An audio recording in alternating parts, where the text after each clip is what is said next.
अस्सलाम वालेकुम, मैं हूं रज़ा मेकन। आप देख रहे हैं IRK न्यूज़। आइए जानते हैं कुछ ताज़ा तरीन अपडेट्स सदीक जान साहब से।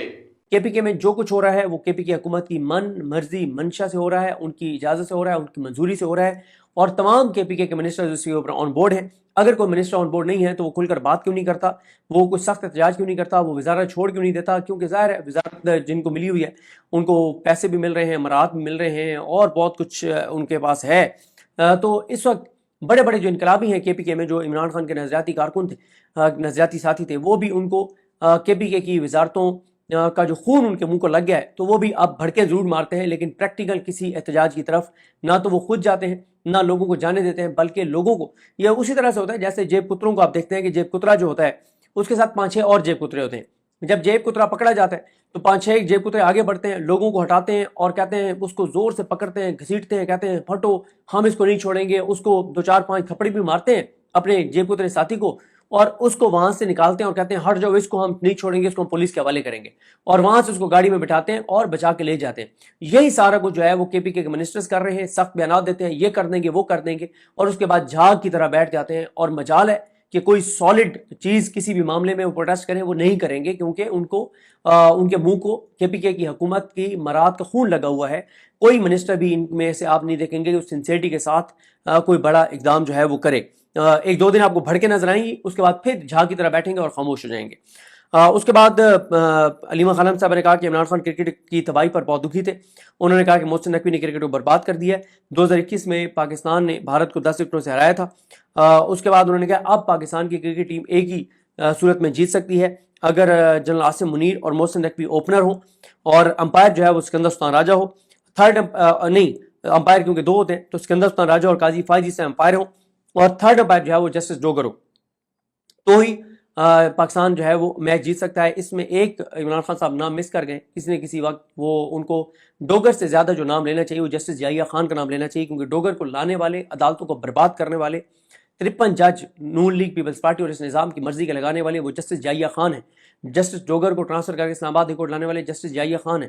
तो जस्टिस डोगर तो एक उनके ओपनर खिलाड़ी हैं, जस्टिस याहिया खान के असल किरदार तो इस अदलिया को तबाह और बर्बाद करने वाले वो जस्टिस याहिया खान है।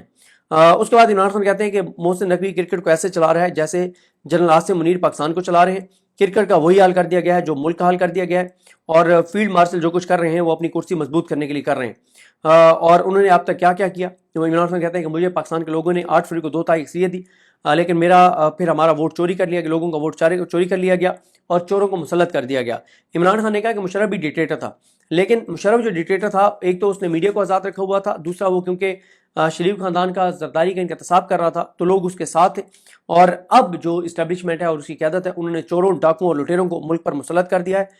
मुल्क के अखलाकियात बर्बाद कर दी हैं, मुल्क की अदालतें तबाह कर दी हैं। अदालतें जो हैं वो अब मातहत हुकूमती इदारा बन चुकी हैं।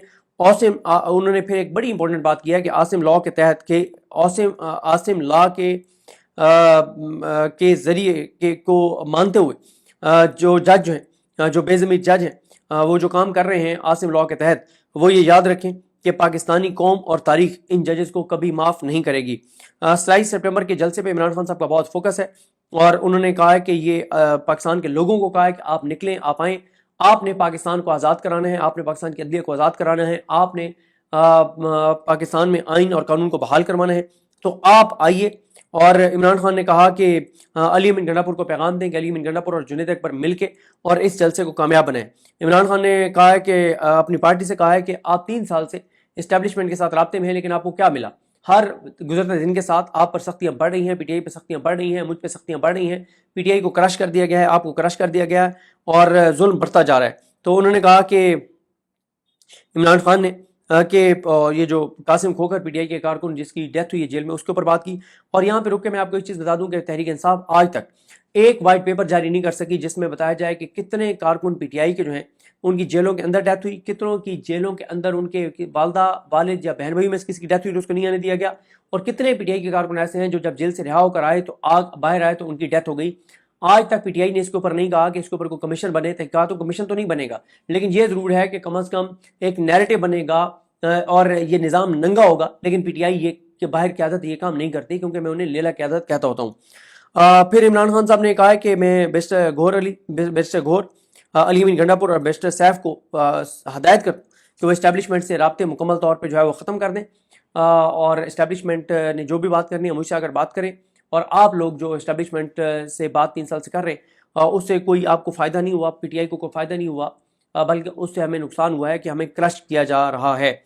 پھر عمران خان نے یہ بھی کہا ہے کہ جو سعودی عرب کے ساتھ معاہدہ ہوا ہے وہ خوش آئند ہے، اور حرمین شریفین کی جو حفاظت ہے وہ بہرحال ہمارے لیے، پاکستانیوں کے لیے، مسلمانوں کے لیے سعادت کی بات ہے۔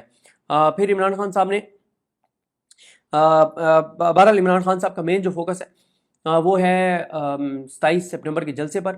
دوسرا، وہ کے پی کے کا آپریشن ہر صورت میں رکن ماننا چاہتے ہیں، لیکن کے پی کے حکومت کہتی ہے کہ کے پی کے میں کوئی آپریشن نہیں ہو رہا۔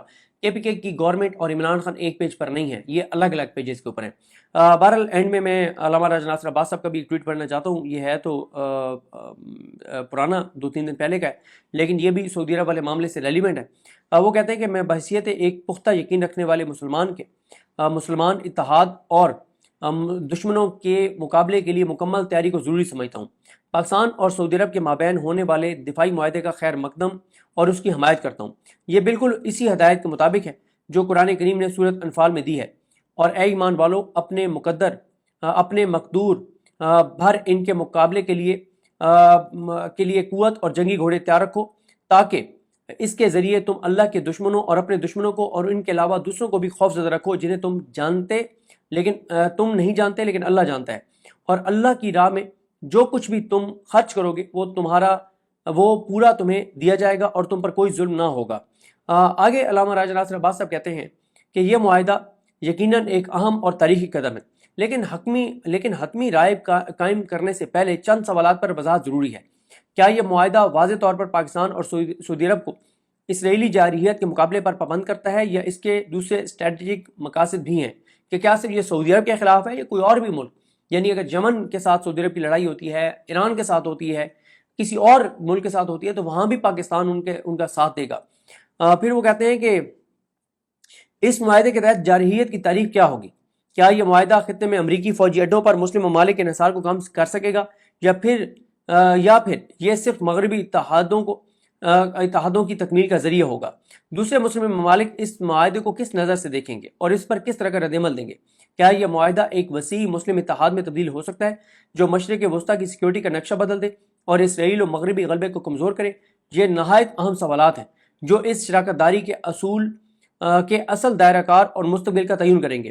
جب تک ان سوالات کے جوابات واضح نہیں ہوتے، میں پاکستان اور سعودی عرب کی قیادت کی بصیرت پر اعتماد کرتا ہوں۔ دونوں ممالک کی عوام اور پورے عالم اسلام نے اس اقدام سے بڑی توقعات وابستہ کر رکھی ہیں۔ یہ توقعات ہرگز ناکام نہیں ہونی چاہیے، خاص طور پر فلسطینی عوام کے حق میں اور خطے میں اسرائیلی زیادتیوں کے خلاف۔ میں دعا کرتا ہوں کہ یہ معاہدہ مسلمانوں میں زیادہ اتحاد اور یکجہتی کا ذریعہ بنے، نہ کہ اختلاف اور تفرقہ کا۔ تو بڑے اہم سوالات علامہ راجہ ناصر عباس صاحب نے اٹھائے ہیں۔ بہرحال تیرہ میں حالات کافی زیادہ سنگین ہو گئے ہیں، لیکن یہ جو حالات سنگین ہیں یہ آپ دیکھیں گے کہ پی ٹی آئی کی جو قیادت ہے کے پی کے کی، وہ لوگوں کو اپنے پیچھے لگائے گی اور ان کا غصہ ٹھنڈا کرے گی، اور ان کو ٹرک کی بتی کے پیچھے لگا کے، اور اس کے بعد پھر ان کو بے جار و مددگار چھوڑ دے گی۔ نہ کے پی کے میں آپریشن رکے ہیں، نہ کے پی کے میں آپریشن رکیں گے، کیونکہ کے پی کے کی حکومت کی ان آپریشنز کو مکمل سپورٹ حاصل ہے، اور عمران خان کی کسی بھی بات پہ کے پی کی حکومت کوئی بھی عمل کرنے کو تیار نہیں ہے۔ تو ناظرین، یہ تھی آج کی تازہ ترین اپڈیٹس جو آپ نے جانی صدیق جان کی زبانی۔ اسی کے ساتھ اپنے میزبان رضا میکن کو اجازت دیجیے۔ اللہ حافظ۔